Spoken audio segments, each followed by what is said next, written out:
In this English lesson, I wanted to help you learn the English phrase, I beg to differ. This is a phrase when someone says something and we don't agree with them. We might start by saying, I beg to differ. If someone was to say, I think that, let's see, France has the best football players in the world, I might say, I beg to differ. I think Canada has the best football players in the world.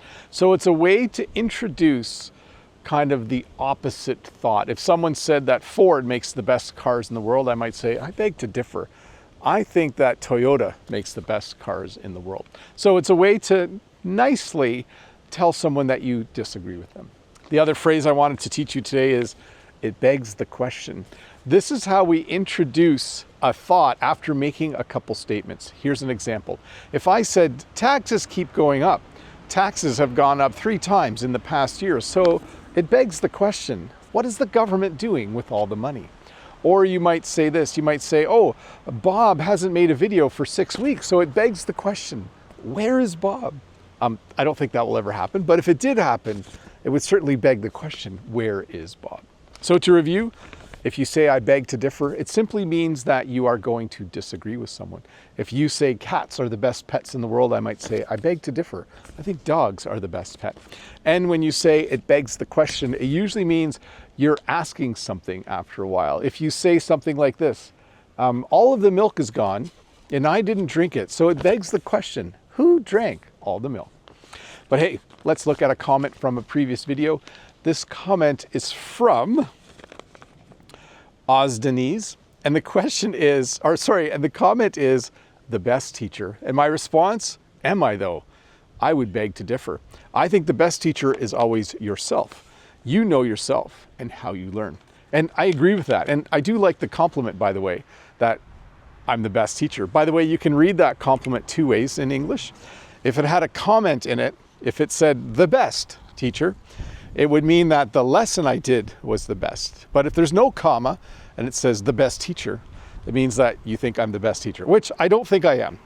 I have to say, I think I do an okay job. I'm not going to stand here and say I'm the best teacher. I think I do the best job I can do, and people seem to like the lesson. So I'll accept the compliment, but I am not going to claim I am the best teacher. But thank you for the comment anyways. And did you see how I use the phrase, I beg to differ? I like to try every once in a while to actually use the phrase in the comment that I'm leaving. Well, this week, it's Friday. You're watching this on a Friday, it's Thursday. This is one of those weeks. I think I've taught you that phrase before. When you say, it's one of those days, or this is one of those weeks. I just can't get all my work done for some reason.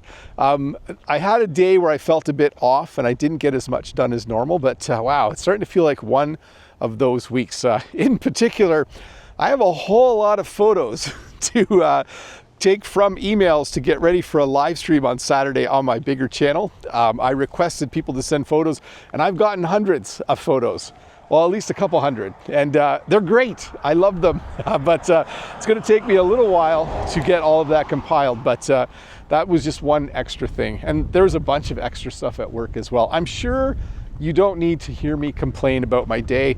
I'm sure you have all had days like that in the past where, or weeks like that, where it's just hard to get everything done. But as of right now, I think I'm starting to be a little bit more on top of things. Certainly by Saturday morning at 11 a.m. when I'm done my live stream, everything will be awesome. Anyways, thanks for watching. I'll see you in a couple days or a few days with another short English lesson. Bye.